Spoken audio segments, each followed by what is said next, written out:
Kalau sebelumnya kita sudah ngomongin pemuda dan olahraga dan masih ngomongin soal pemuda nih Sentrian. Apa rekam jejak Anies Baswedan di Jakarta yang pro banget dengan pemuda dan olahraga? Sudah hadir di Studio Center Indonesia, Gian Sitorus, sekaligus Deputi Pemuda dan Olahraga Timnas Amin. Assalamualaikum, bersama gue Wulan, Agen Center Indonesia, inilah Center Talks.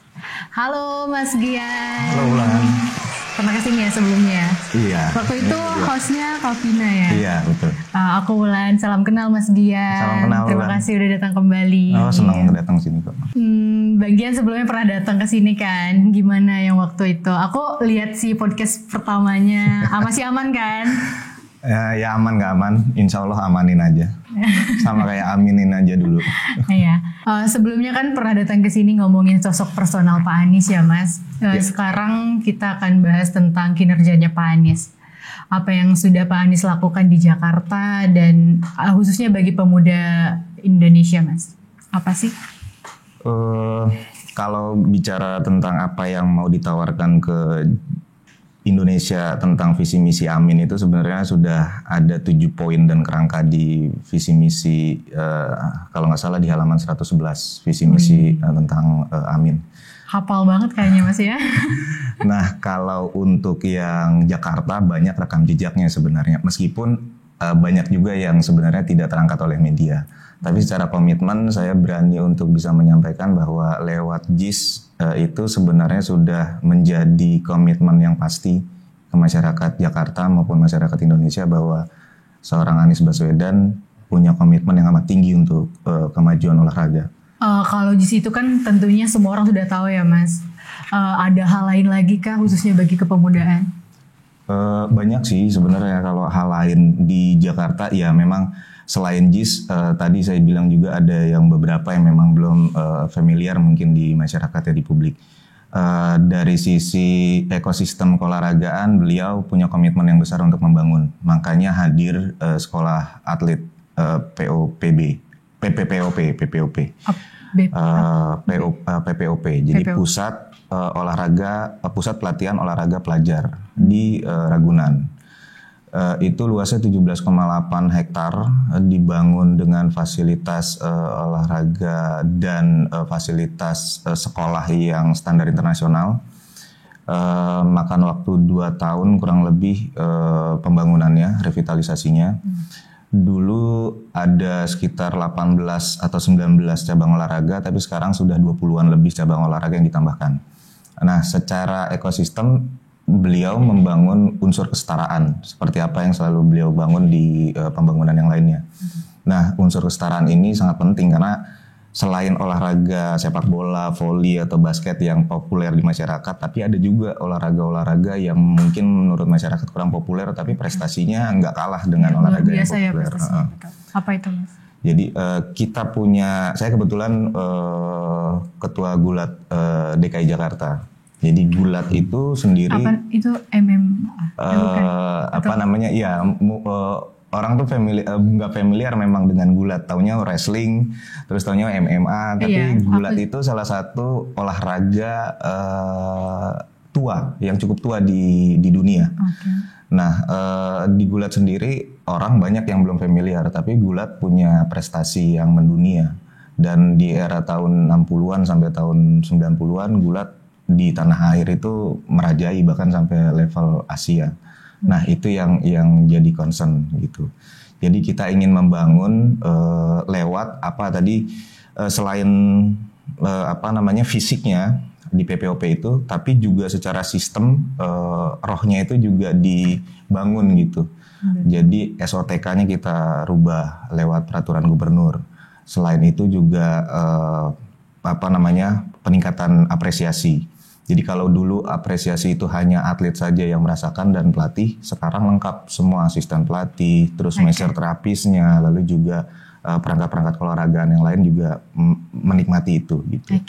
Kalau Pak Anies sendiri suka gulat juga nggak sih Mas? Iya, dia suka gulat. Oh iya? Iya. Oh, dulu. Dari sosok, maksudnya dia kan sosok pemimpin yang begitu, dia juga suka gulat ya? Iya, kalau beliau pernah cerita dulu waktu zaman kuliahnya yang diambil olahraganya cabang olahraga gulat. gitu. Dan saya juga bahkan baru tahu belakangan ini kalau beliau ambil itu. Aku juga baru tahu loh ini Mas. Iya. Oke. Kalau untuk program tersebut masih terrealisasi ya sampai sekarang berarti? Masih, dan bahkan kita sudah membuat kerangka sampai tahun 2026. Semua cabang olahraga itu wajib dilakukan eksebisi sampai ke level turnamen pertandingan. Karena kalau bicara olahraga jangan pernah kita bicara prestasi kalau berkesinambungan jenjangnya itu antara usia dini sampai ke usia matang itu tidak dibina gitu. Okay. Nah itu yang jadi komitmen beliau. Jadi kita sudah membuat kerangka itu sampai 2026 RPJMD namanya di bidang olahraga sendiri. Di luar itu juga banyak komitmennya, ada lapangan sintetis 5 wilayah yang kita bangun di kampung-kampung padat penduduk dengan gratis, lalu juga sistem booking online yang kita bangun juga. Ini jadi komitmen sebenarnya beliau di Jakarta. Ya insya Allah bisa terjadi dan terlaksana, dan saya optimis sih itu bisa terlaksana di Indonesia gitu. Oke, berarti PPOP ini sangat bermanfaat banget ya Mas bagi atlet-atlet di Jakarta. Iya, salah satunya kan kalau kita bicara, kalau Ulan tahu tentang Derrick Michael gitu ya, itu atlet NBA dari tanah air dari Indonesia. Derrick Michael itu lahir dari PPOP, gitu, dari binaannya PPOP. Sehingga kita kalau bicara tentang orang bertanya apa sih yang sudah dihasilkan oleh Jakarta, meskipun dalam kurun waktu 5 tahun ya, kita berani bilang bahwa kita mau menciptakan Derrick Michael lainnya gitu. Oke, berarti selama Pak Anies menjabat di Jakarta itu berarti udah menghasilkan beberapa atlet juga ya Mas? Iya, banyak atlet yang terasa gitu. Mungkin nanti bisa ketemu dengan pelaku-pelakunya langsung dan mereka bisa juga menceritakan itu. Oke Mas, Mas kan sebagai saksi matanya Bapak Anies selama di Jakarta ya. Bagaimana sih Pak Anies ini memperhatikan mungkin khususnya kepemudaan?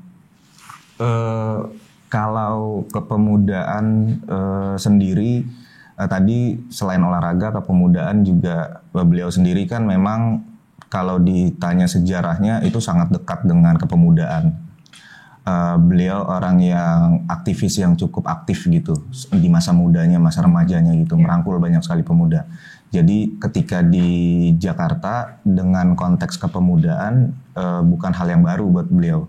Nah ketika masuk di situ sama dengan konsep yang dikeluarkan bahwa ekosistem kepemudaan itu harus sehat. Kita bicara sehatnya dulu. Karena ketika ekosistemnya sehat, maka hasil dari output yang diharapkan itu juga pasti akan punya prestasi yang sehat gitu. Jadi mulai dari akses dulu, salah satu contoh ya, dulu KNPI itu saat eranya sebelum Pak Anies itu sempat ada konflik. Jadi ada beberapa faksi yang di dalamnya, jadi sempat pecah lah, banyak kepentingan di dalam. Okay. Lalu sempat juga dibekukan anggaran pembinaannya oleh Pemprov DKI. Nah di zaman Pak Anies kita coba untuk mempersatukan, kita coba untuk, meskipun itu bukan konflik itu bukan hak dari Pemprov, tapi Pemprov secara fasilitator ingin bahwa pemuda ini harusnya menggerakkan persatuan gitu, menggaungkan persatuan, sehingga kita menjemput bola bahkan. Jadi semua pihak kita pertemukan, kita ajak diskusi, kita ajak rembuk bareng gitu. Jadi secara di luar fungsinya sebagai birokrasi, beliau juga berfungsi menjalankan empatinya sebagai pembimbing dan pemimpin di pemuda gitu. Okay. Yang aku tahu juga nih Mas, Pak Anies ini sebagai Karang Taruna di RW-nya ya. Oh iya. Itu kok bisa sih, itu gimana sih Mas? Iya tadi beliau itu kalau saking dekatnya sama. Kalau kita tahu kan rumahnya itu adanya di perkampungannya.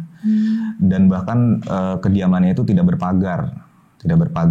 Lalu juga benar-benar tidak berpagar gitu. Jadi beda sama ini ya, sama maksudnya. Iya, bahkan kalau dilihat sekitar, kalau dilihat atau pejabat-pejabat yang lain kan biasa udah pagarnya seperti apa, satpam di mana-mana. Iya. Jadi kalau dilihat sekitarnya cuma rumah Pak Anies yang tidak berpagar. Nah, karena beberapa tahun di sana dan sangat dekat dengan pemudanya, jadi anak-anak muda dan Karang Taruna di sana yang mengangkat beliau sebagai pembina Karang Taruna gitu, karena kepeduliannya terhadap lingkungan. Betul. Bahkan rumahnya itu sering dijadikan kegiatan masyarakat di sana. Gitu. Oh gitu ya, Iya. Keren banget sih Pak Anies ini. Maksudnya saking cintanya sama masyarakat, berarti dia betul-betul memberikan ruang bagi masyarakat untuk di kampungnya. Betul. Gini Mas, aspirasi pemuda apa yang sudah diakomodir oleh Pak Anies selama di Jakarta? Di Jakarta banyak, jadi katakanlah kita bicara tentang simpul pemuda dari latar belakang agama yang berbeda-beda. Ada simpul Katolik, ada simpul Kristen, ada pemuda Buddha, Hindu. Semuanya disapa, semuanya diterima, semua aspirasinya ditampung. Dan bukan cuma hanya sampai level tampungan saja. Biasanya pejabat itu sibuk nyatet, sibuk nulis, tapi kadang-kala juga tidak tersalurkan. Tapi apa yang dilakukan oleh beliau setelah ditampung itu semuanya disirkulasikan sebagai formula untuk meramu sebuah kebijakan. Gitu. Jadi aspirasinya kita jalankan, lalu juga bagaimana mereka memakai mindset. Jadi gini, kita juga membentuk mindset di pemuda di DKI gitu, bahwa mereka harus jadi corong, harus jadi parameter pemuda-pemuda di daerah, karena biar bagaimanapun DKI sebagai ibu kota itu pasti selalu jadi benchmark gitu. Betul. Nah kita mau beliau menuangkan mindset dan konsepnya itu kepada pemuda untuk benar-benar membawa gerakan kesetaraan gitu. Jadi tidak ada lagi gap antara pemuda kota, pemuda desa. Betul. Atau tidak yang ada perbedaan ya. Tidak ada perbedaan. Bahkan lewat Indonesia Mengajarnya beliau sudah menurunkan bagaimana ketika kita punya privilege keilmuan, maka privilege itu tidak ada salahnya dibagikan kepada teman-teman yang berada jauh di pelosok sana gitu. Gini Mas kan sebagai Sekjen Pemuda dan Olahraga, apa sih visi misi Deputi Kepemudaan dan Olahraga ini? Visi misinya sebenarnya kita mau membangun ekosistem keolahragaan yang sehat, yang produktif, lalu juga benar-benar memiliki unsur keadilan dan kesetaraan. Itu yang menjadi concern kita. Lalu misinya lewat apa? Misinya harus kami membayangkan ada sekurang-kurangnya 4 hal yang perlu dibangun gitu. Yang pertama harus berdasar kepada meritokrasi. Yang kedua juga sport science harus sebagai corong dari hulu hingga hilirnya. Nah yang ketiga prestasi itu benar-benar harus dilaksanakan secara berkala dan berjenjang. Jadi pembinaan itu harus dari usia dini sampai usia lanjut. Karena kalau bicara kita baru memetik di usia 17, terus dari usia 5 tahunnya tidak kita pupuk gitu, ya sudah jelas pasti sudah terlihat kita nggak bisa tuh melihat prestasinya akan kemana gitu. Nah yang terakhir ketika semuanya sudah sehat, industri olahraga dipupuk sejak dini ya? Sejak dini. Nah yang terakhir baru industri olahraganya harus benar-benar berkembang. Jadi itu yang kami ingin bawa sebenarnya. Oke Mas, kalau misalkan Deputi ini akan fokus dalam goals apa termasuk mengawal janji stadion-stadion di daerah juga ya? Ya itu termasuk. Jadi ada 11 stadion yang mau kita bangun kan di beberapa daerah gitu. Nah, yang kemarin di Makassar gitu yang jadi soft launchingnya yang kita kasih itu selalu publik. Jadi pusat perhatiannya di Makassar ya. Jadi dan kami bersyukur kalau ternyata sebegitu besarnya antusias masyarakat, antusias publik gitu untuk memiliki stadion di Makassar. Nah, makanya kita garap dan saya juga sekaligus mungkin di kesempatan ini mau menyampaikan juga kalau ada narasi-narasi pesimistis tentang seberapa bisanya 11 stadion itu terbangun, saya akan kembalikan sama seperti awal waktu banyak orang menyaksikan ketika JIS itu terbangun atau tidak gitu. Betul. Jadi ya kita lihat nanti. Iyalah, pastilah terjadi lah, apalagi sama Bapak Anies ini kan. Bisa aja udah terbukti jelas gitu, apalagi stadion-stadion yang lain kalau beliau udah jadi presiden. Amin. Dan kalau kondisi kalau ditanya tentang apa yang mau Deputi Pemuda Atlet dan Olahraga ini lakukan, ada terbagi tentang menjadi tiga aspek. Yang pertama adalah elektoral yang sekarang terus kita garap lewat beberapa program. Yang kedua ada program 100 hari ketika nanti beliau menjabat terpilih. Yang terakhir ada program jangka panjang gitu. Nah, itu yang sudah kita siapkan. Oke. Kenapa sih Mas stadion ini menjadi hal yang begitu penting untuk dibangun di setiap daerah? Pertama, kita mau memberikan pesan ke masyarakat, pesan ke publik bahwa komitmen kita terhadap olahraga itu nggak tanggung-tanggung.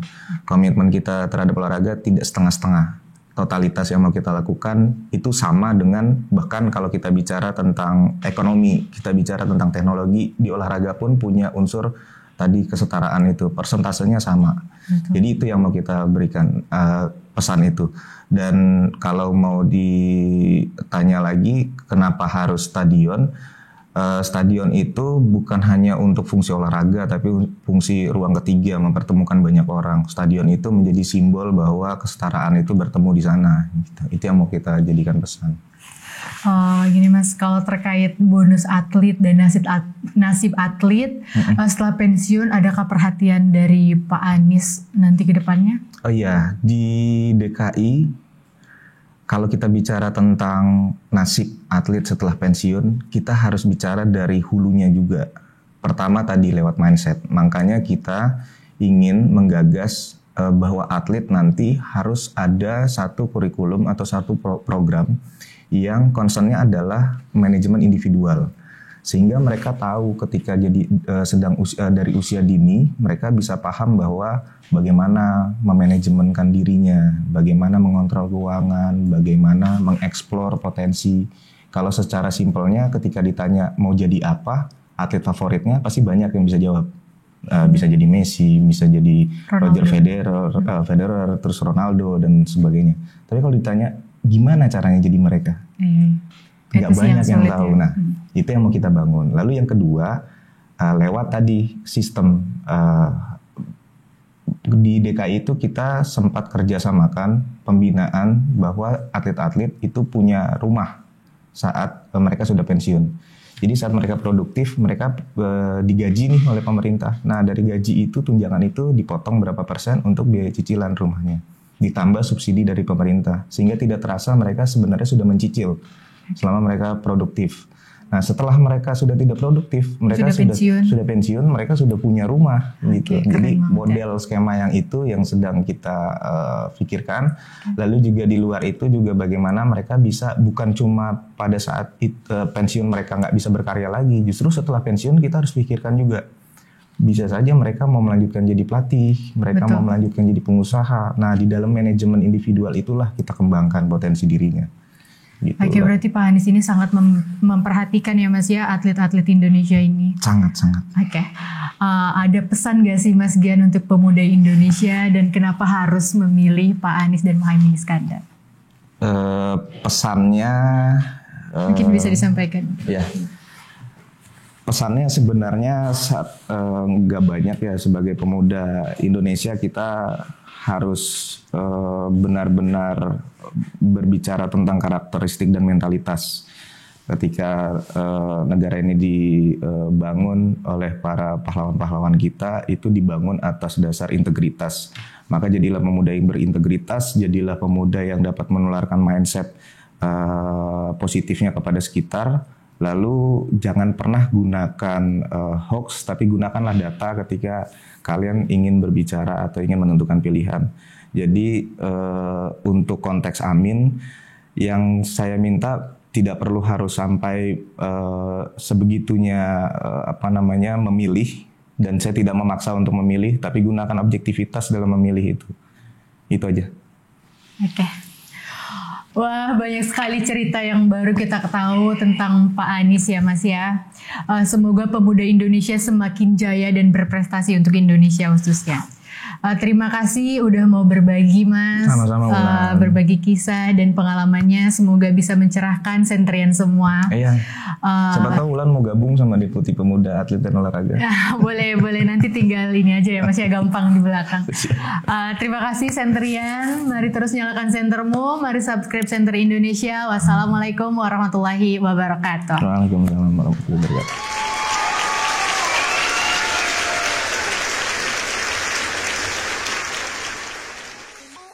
Bersama Senter Indonesia kita ikut jadi supporter timnas Amin Anies Mohaimin yuk Senterian. Nah, kamu bisa beli merchandise eksklusif bareng Senter Indonesia loh di Tokopedia atau Shopee.